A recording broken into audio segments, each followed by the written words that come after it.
সমগ্ৰ অসমৰ লগতে আজি দুলীয়াজান সমষ্টিৰ অন্তৰ্গত তেওৱাৰীকুলত কেবৰ বিৰোধিতাৰে তীব্ৰ প্ৰতিবাদ হৈছে।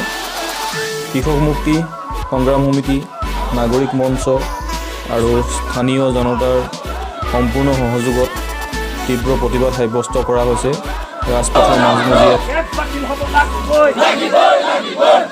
ধ্বংস কৰিব খোজা বিজেপি চৰকাৰ মুৰ্দাবাদ, বিজেপি চৰকাৰ গো বেক, বিজেপি চৰকাৰ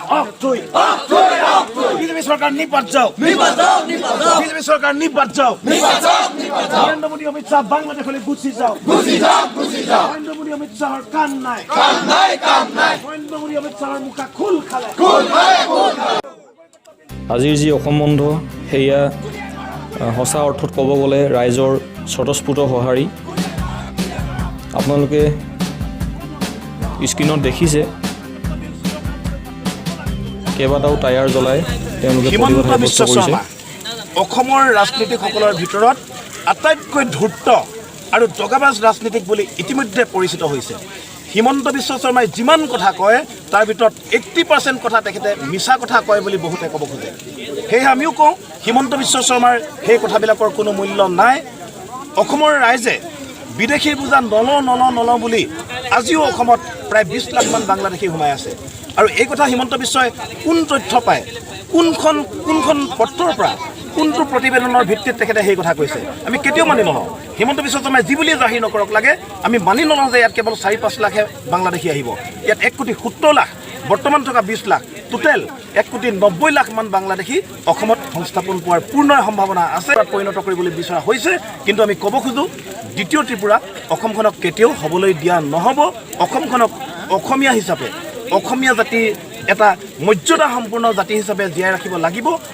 অসমীয়া ভাষাক আমি সদায় সন্মান সহকাৰে আৰু গৌৰৱেৰে আমি চিৰসেউজ ভাষা হিচাপে অসমীয়া জাতিক জীয়াই ৰখাটো বিচাৰোঁ। আৰু তাৰ কাৰণে প্ৰয়োজন হ'লে গ্ৰেপ্তাৰ বৰণ কৰিম, প্ৰয়োজন হ'লে পুনৰ অসম আন্দোলনৰ সেই তেজাল ইতিহাসে পুনৰ আজি ঘূৰি আহিব আৰু তাৰ কাৰণে সেই চৰকাৰখন জগৰীয়া হ'ব। যিহেতু নৰ্থ ইষ্টৰ বিভিন্ন ৰাজ্যত আন্দোলন নোহোৱা পাছতো চৰকাৰখনে বাংলাদেশীৰ বাবে বিশেষ আইন তেওঁলোকে পৰিণত নহ'ব বুলি কৈছে, তেওঁলোকে কিয় পৰিণত নহ'ব বুলি কৈছে।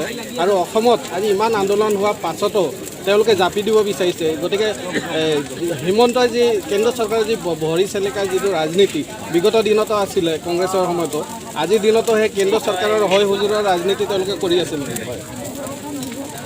এই কথা স্পষ্ট, তেখেতলোকে যি বুলি নকওক আজি অসমৰ যিসকল ৰাজনীতিক বিজেপি চৰকাৰে হওক বা বিজেপি মিত্ৰজোঁট বন্ধনৰ লগত জড়িত থকা AJP মুৰব্বীসকল হওক, আজি কেশৱ মহন্ত, ফণীভূষণ চৌধুৰী, অতুল বৰা, এই তিনিজনক অসমৰ ৰাইজে কেতিয়াও ক্ষমা নকৰিব। অসম গণ পৰিষদৰ পৰা তেখেতলোকে প্ৰতিনিধিত্ব কৰি কেন্দ্ৰীয় নেতৃত্ব লৈ উক্ত দলটোত তেখেতলোকে অসমীয়া জাতিক এতিয়া প্ৰবঞ্চনা কৰিলে। সেয়েহে এই তিনিজন ব্যক্তিক অসমৰ ৰাইজে কোনোদিন ক্ষমা নকৰিব। আনহাতে ইতিমধ্যে মেঘালয়ৰ মুখ্যমন্ত্ৰীৰ পৰা আৰম্ভ কৰি উত্তৰ পূব ভাৰতৰ কেইবাগৰাকীও মুখ্যমন্ত্ৰীয়ে ইতিমধ্যে নাগৰিকত্ব বিলখন প্ৰত্যাহাৰ কৰিব লাগে বুলি কৈছে। তেখেতলোকে কোনো কাৰণ মানি নলওঁ বুলি কৈছে।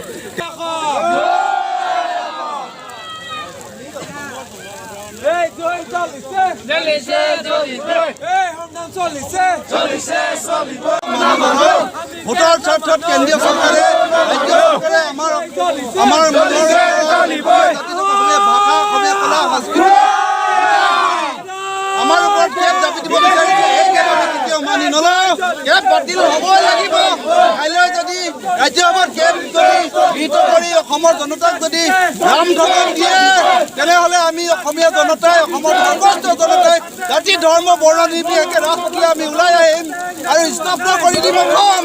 এই কথা বিজেপি দালালসকলে, বিজেপিৰ লিডাৰসকলে মনত ৰখা